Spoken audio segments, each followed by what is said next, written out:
You are listening to the Beyond the High Road podcast with Shelby Milford, episode number 132. Stay tuned. Welcome to Beyond the High Road, a podcast dedicated to healing your heart and life following the grief of alienation. I'm your host, Shelby Milford, a twice certified life coach specializing in post-traumatic growth. If you're experiencing the effects of alienation and you're ready to heal, then this show is my love letter to you. Stay tuned.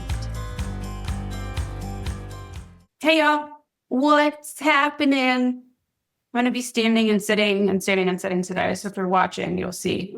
But I'm playing musical chairs because of my back and my hips really.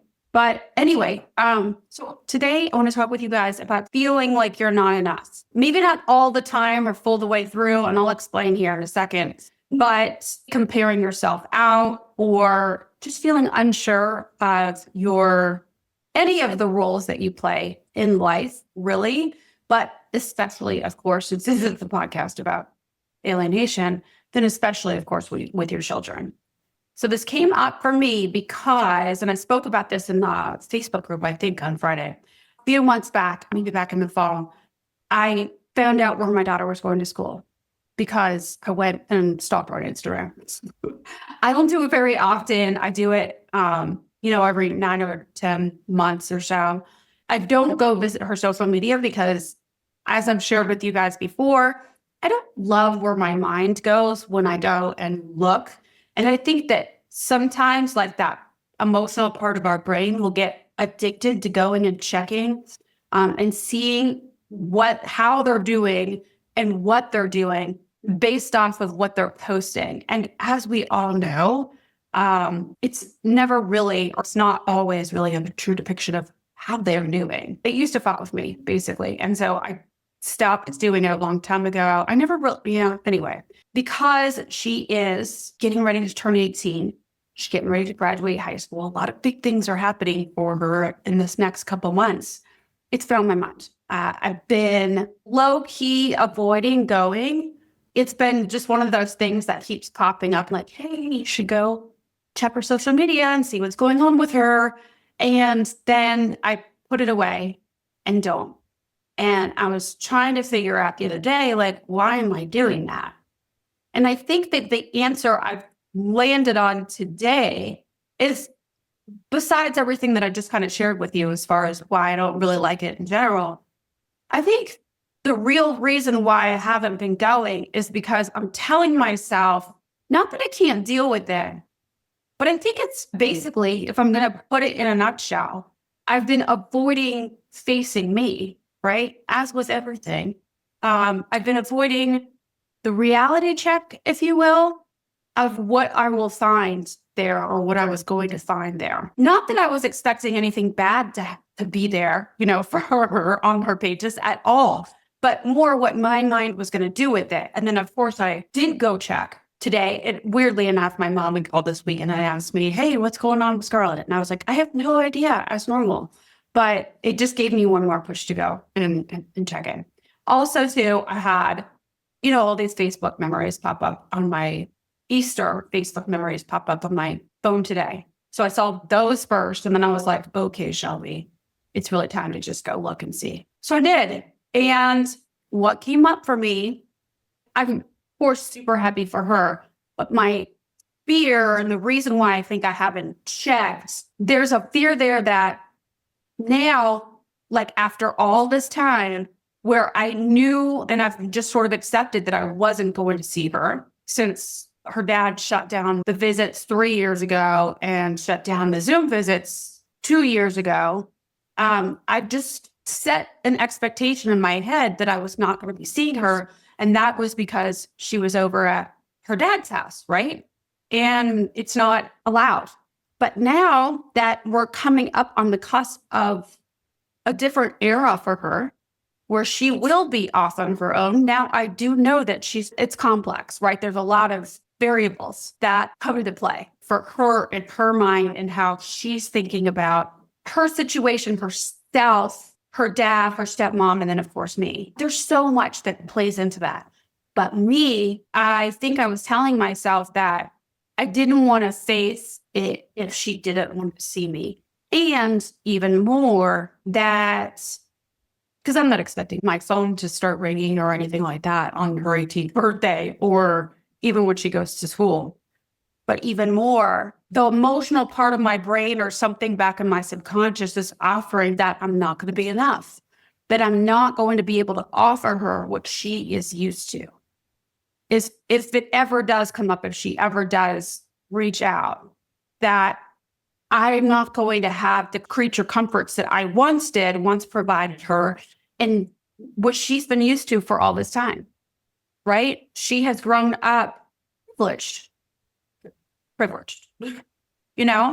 though I once lived that way. I really today, I just don't, it's not that I don't like money and I don't choose money because of course I do, but I really have chosen to spend a lot of my time giving service, like doing service work and giving back, right? So I'm not able to provide for her with all of the extras like she is used to. And I know that she's not even asking that, but I guess the idea in my head is if it ever came down to it, she would see that. And what would she make that mean? And so I had this debate going on in my head between what I know to be true about me, what I know to be true about my enoughness and my worthiness. I know that the love and the nurturing and the, unconditional support and presence, really be the ability to really be present for her. I know that that's there and that is more than enough. More than enough, But at the same time, because of where she's come from, there's this other part of me, Jamie, doubtful part of me that's saying, yeah, but you don't have what she thinks that she needs or wants. And she may pity you or she may look down on you or something. I haven't done a full thought download on this right now. I'm just doing it verbally with you.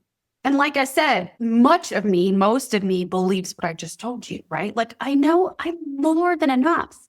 But I also have this part of me that says, yeah, things are different for me than they once were, different than how she was raised. And also how she thinks these days, I don't know, but I can only assume that with the influences that she has had, the values are different on at least some things. I don't ever want to underestimate her or overestimate, you know what I'm saying, though. Things are bound to be different. And I have already accepted long time ago that she may not value what I value. It is okay. But when push comes to shove, and now we're getting to that point where it's a possibility that things, it's not out in left field. It's a possibility that we could actually at some point reunite in some way. And I always want to be open to that possibility, right? I never want to shut myself down from that possibility. I'm not pining away and, wringing my hands and rocking in my seat like I might have years and years ago. But like I said, I've got this sort of debate going on in my head, and that's not that it's an overwhelming, I'm not enough. It's just then there's this compartment, I guess, or department in my brain that's telling me that I might not be. It's considering the possibility, the very real possibility that she's going to believe that I'm not, that I'm less than. And that's, it really, truly is okay. I mean, it's heartbreaking, but I also know that I can't control how she feels. Anyway, if you are here in this spot and you are having a tough time, and maybe for you, you're the not enoughness, like me at one point, sort of mostly outweighed my worthiness, my true belief that I was worthy enough and already equipped with more than enough to offer as a parent, There was a time where I would have told you that I believed I was worthy, but I didn't really believe it, So I get you if you're there. And it takes some work. And so I'm going to give you some tips on what I've done and what I continue to do, because I do think that this is such a natural human tendency to be this way, especially coming from what we have and when we're being alienated from our children. This is so understandable, relatable to feel that way. Also, to compare yourself out, just kind of how I was explaining with me, as far as I know what she's being given, what her dad is offering her. And I know that not all of you have the same situation as I do. I know a lot of you do, but not everybody, where the other parent makes more money or has access to more money than you might, right? But we all, I know, share the feeling of being picked over, rejected. It's just natural to feel the mix of emotions. 100% natural to have very conflicting emotions, thoughts, and emotions going on in you at the very same time. It's nothing to judge yourself for. And it doesn't mean that just because you have the thought that I'm not enough, that you need to believe that thought. That's really what I always want to hammer in for you guys. Just because it occurred to you doesn't mean that you have to continue thinking it or believing it, especially if you're keeping up with your kiddo on social media. It is so difficult to gauge what's really going on with them by Instagram, by TikTok. It is very difficult to get the full picture, as I know that you guys all know. But I think it's really important to call out the thoughts and emotions that are happening for you if they're not working for you, right? Or that you don't want to go there. Especially when we talk about getting into that comparison trap, okay? For me, because the comparison is the material things, then I've been reminding myself about the deeper, more meaningful aspects to my relationship with her, even on my side of things. And I know that what I have to offer, like I was just sharing just now and also last week, is meaningful, genuine, and has staying power. What I have to offer is fulfilling for the long run, and the same for you guys. So the points that I wrote down here is, number one, your value is not measured by material things. Love, support, kindness, emotional presence, the willingness to be vulnerable and to welcome vulnerability from them are far more impactful in the long run than any material gift. What's that saying? It's a Maya Angelou quote. It's not what you say and it's not what you do, but it's how people feel when they leave you. Some version of that is applicable here for each and every one of us. It's not what is being given to her. The emphasis for me anyway, and I have a feeling most of you, I want it to always be about creating positive and lasting emotional experiences with her. As parents, I think that that's our duty to them, but also our gift to them, is to be able to instill a foundation and a sense of peace and enoughness in them. And so I know for me, and this comes up for a lot of parents that I know, and it did for me too, back in the day when I was still seeing her and I was still living in Austin and she was coming over to our house, the house that she lived in with me, for visits. They were still supervised, but I would spend hours before she came over getting the house perfectly clean. She lived in the house. Her room was still exactly the same as it was, but I needed everything to be so perfect, sparkling, because I did know that back then that I couldn't offer her much more and she was only going to be there for a short time. So I needed everything to be perfect. I would stress out for the 24 hours leading up to her coming.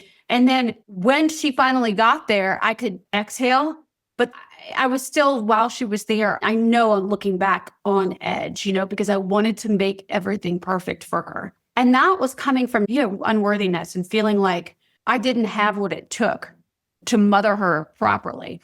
Again, even back then, I also knew that I was everything that she needed too, that I was a good mom to her, more than a good mom to her, Anyway, but I know that a lot of parents, if you're still seeing your kids, a lot of my clients have this same feeling where they feel like they need to be the Mickey Mouse parent, dad or mom, They want to spend all the money that they have, going up above and beyond what they know that their limits really are, what they want them to be, their spending limits, But they'll go above and beyond because they want to leave this lasting impression. And I'm not saying don't do that. Only do that if you want to do that. But why are you doing that, right? Are you doing that coming from fear and not enoughness?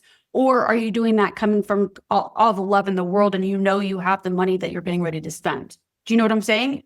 Because going right back to that Maya Angelou quote, doesn't matter what you get, but doesn't matter what you say. What matters is how they feel when they leave you. And now we cannot control how they feel, right? But we can control how we feel when we're in front of them. And that makes all the difference in the world, because if we show up feeling not enough and anxious, feeling a little chaotic inside, not unsure of ourselves, that will, even if only through vibrations, even if you say all the right things and do all the right things in your mind, if you have the uneasiness sort of vibration going on inside of you, that is what will show through. And your kids pick up on everything. I'm not saying this to instill any sort of fear in you at all, but I'm saying this more like really work on not how you are received. And I know I'm contradicting myself here because I just talked about this quote, how they feel when you leave them, but not how you're received by them, because then you're always going to be outside of your head and feeling like you have to control the situation, right? But instead on creating enoughness inside you beforehand and then during, showing up in that way, when you do see them. Creating a feeling of groundedness and assuredness in yourself, in your role, is always going to spill over into them. Even if right now they're not open to receiving you and like the exchange, right? If they're like closed off, you showing up and feeling okay about you on the inside and not feeling, even if you don't express anything, needy or like wanting them to respond in certain ways, it is going to, by you feeling centered and feeling sure of who you are and what you're able to provide, is going to rub off on them, even if in small doses. You may not see it, but in the long run, I promise you it will.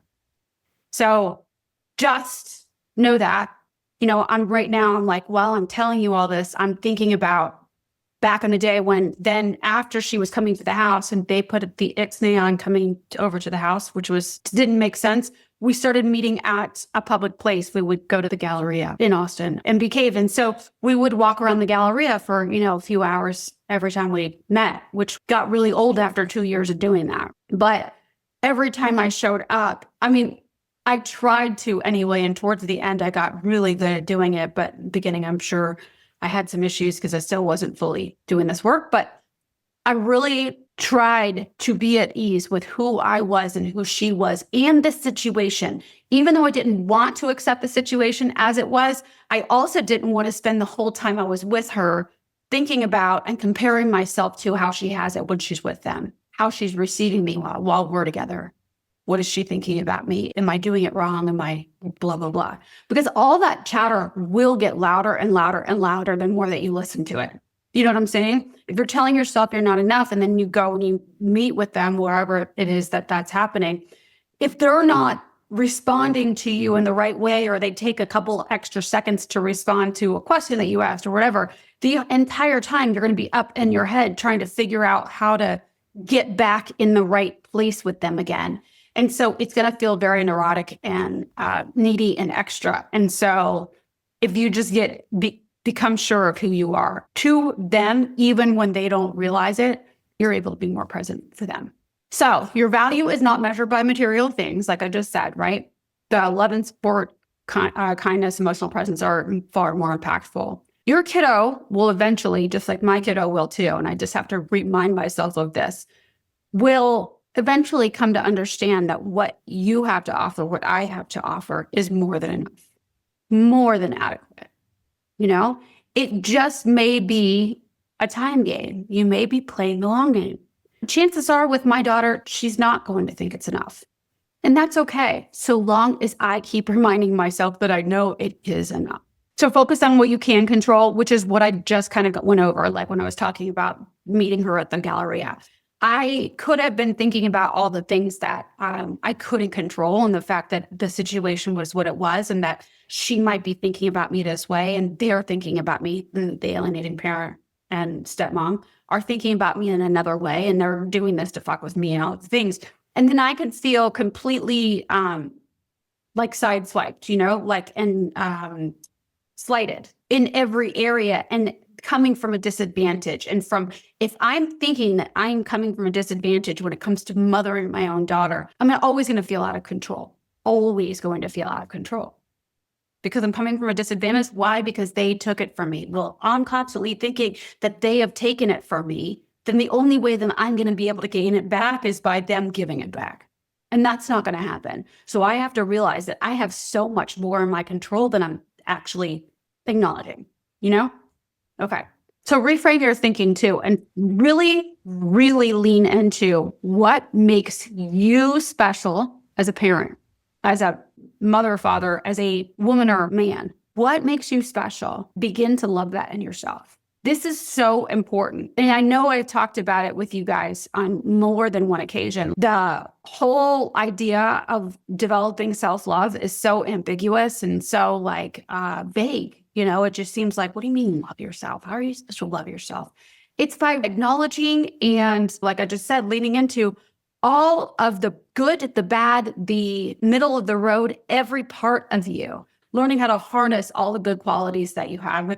You're going to label them bad or good. None of the qualities are bad or good, but you know what I'm saying? Like the qualities that you love about yourself, really lean into those hard and learn how to make the most of them. Same thing with the qualities that you don't love about yourself so much. Like we're all given, the gamut. Even the things that you think are bad about you right now, there's a reason that those things are there. Either that's something that maybe you want to change that served you before, and you can just say goodbye to that quality and move forward with the qualities that you do want. Or you can learn how to embrace the quality that you haven't yet figured out how to change if you even want to do that at all. Maybe you're just like, okay, there's parts of me that I don't necessarily love right now, but that's just because I haven't figured out how to harness them. So let's figure that out, Okay. So reframe your thinking about what makes you special and what makes you unique and owning that. Because just because they serve it to them in one way, they meaning the alienating parent, right? Or alienating person, whoever's doing this, right? Just because they serve it up one way doesn't mean that that's the only way. So how is it that what you offer adds more texture and beauty to your world, to their world, to your kiddo's world, right? And to everybody you're in relationship with. So just reframe your thinking from have not to also have. Different, but equal, It doesn't, if we come from places, well, I have this and they don't, right? Talking about the alienating parent. Oh, well, they're just offering money and that's just fake. I wouldn't go there, because when you start to put yourself on a pedestal compared to them, you're going to find yourself in a shame cycle. Judgment always brings us back to a shame cycle. So if you can just level the playing field in your mind, no matter what they're giving to them, you have other things that you can give, It doesn't have to be about tit or tattoo. Okay. Trust in the long game. I have an episode on that. And I think it was back right around this time last year. Actually, I think it was in May of last year, where you play in the long game. Slow and steady wins the race. Right now, if you are in I want to say dark spot, but that's not what I mean, like a silent spot where there's no communication and you guys just, they've either blocked you or there's no exchanges going on right now. Use this time. This time is, I chose to think of it as this was gifted to me. Sort of I think of it, how when 2020 came around and COVID came, where everybody's life was put on halt. During that time, people got innovative and started doing different things with their life, right? They really started to lean into, self-care and all the other things that they couldn't do necessarily at an office, right? Well, I sort of think of this time for us like that quiet time when there's no contact. This is your time to take advantage of, using all of this time to learn how to love you again so that you don't need them to love you. That's what's really in the end. If you can give yourself that, learning how to love yourself so you don't need them, and not in a defensive way, I don't need them anyway, but more I love myself so much. I have enough love for myself and my children that they don't need to do a damn thing because I have enough of it to go around 4 times over. They can keep being like this and it's okay because I have enough love for all of us, or for the both of us, depending on how many kids you have, If you when you get to that point, then the gift that you give back when you do reconnect is now you're modeling something that they have not seen. This is priceless to show them, to model to them what true self-love and unconditional love, parent-child love really is. No expectations. So this is your time during this blackout time, if you will, to do that work, so that you can ready yourself for when they do come back. Kind of like I've been doing for the last 8 years. And I know, like, after like talking with you guys, saying all this out loud, basically doing an audible thought download, I know that I am ready. I've been ready for her to reach out whenever that is. And I'm also okay if she doesn't. I really, truly am. It's just that it's like that ego part of me today and yesterday is like, you're not enough. Maybe you're not enough. Maybe she's going to look at you and judge you or pity you or something. I don't know. But it really is just my ego just trying to fuck with me. And that's okay. It's so normal. This is expected. You're a human being.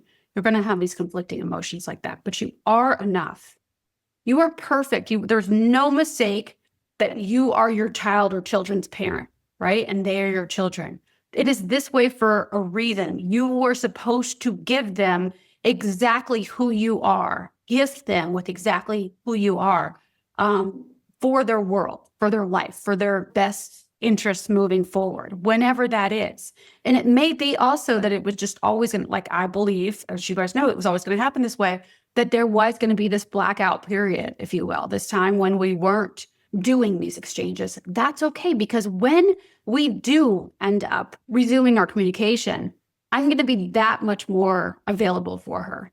So anyway, okay, so I have a game that you can play or an exercise that you can do if you're working on believing in your worthiness. Like, as you know, maybe from me, maybe from others, but I tell you all the time that your worthiness is already, was given to you the day that you were born. You are enough. You were born enough. You will always be enough. Nothing that you could do or say will ever make you more enough than you already are, right? Okay. But we don't always believe that. We could say that we believe it, like how I was. I said that I believed that my whole life. Oh yeah, I know them more than enough. I love me. But on the inside, I had these contradicting thoughts and beliefs about myself, like maybe I'm not enough. Look at the way everybody else does it. How come I can't do it that way? All that. If you have that debate going on in your brain and you're really wanting to work towards feeling enough, then I have a game that you can play or an exercise that you can do. It requires the participation of at least one other person, somebody that you know, love, and trust, family member, bestie, whatever. Get on the phone with them, or even better, face-to-face with them, so that you keep eye contact, which is so difficult to do when you do an exercise like this. It requires you to be very vulnerable. But I'm telling you, this will up-level your thoughts about yourself. If you continue to do this on a regular basis, it will really, really put the gas pedal on your positive thoughts about yourself. You tell them, you can do it reciprocal, right? But for you, tell them, share with them one thing that you really love about yourself today. I really love that I have been courageous enough to start this new goal for myself, or whatever it is, right? I love that I'm funny. And then they say to you something different that they really love about you, something that you didn't mention. And you have to look at them straight in the eye when you do it, okay? And then, of course, you do it for them too. But keep doing that on a pretty regular basis. Like, make it a fun Friday thing to do, or a week's end thing to do with whoever it is that you trust, love, and maybe want to build a closer connection with, like, something really real and grounding between you two, because it is a vulnerable exercise, but nobody really wants to turn an exercise like that down, because they get to hear something that somebody else loves about them, and they get to also give it back. It's a great, complete exercise all around. So I know it might be cheesy to ask somebody to do this, but get over that. Once you get over that fear and do it with them, they will probably thank you a million times over. But anyway, having somebody that you know, like, and trust right in front of you, mirroring back, giving you a compliment on top of you being able to proclaim something out loud that you really love and, like, have gratitude about yourself for, it's really powerful. Also, depending on your relationship with your kiddo, one of your kiddos even, or you could do it as a family exercise. If you're still in contact with your kiddo and you're looking for a conversation starter, you can play this game with them, which could turn out magical. Could also turn out a little uncomfortable, but that's okay, It's all about putting yourself out there. You be the one to start. You get something that you love about them or ask them something that they love about themselves, and then you reciprocate, and then they can turn the tables. You know what I'm saying? So that's what I have for you guys today. I will talk to you next week. Okay. Take care. Thanks so much for listening today. If you like what you're hearing and you'd like to hear more, please make sure to click subscribe wherever you're listening or watching. Also, for bite-sized clips and tips, be sure to find me on TikTok or Instagram. See you next week.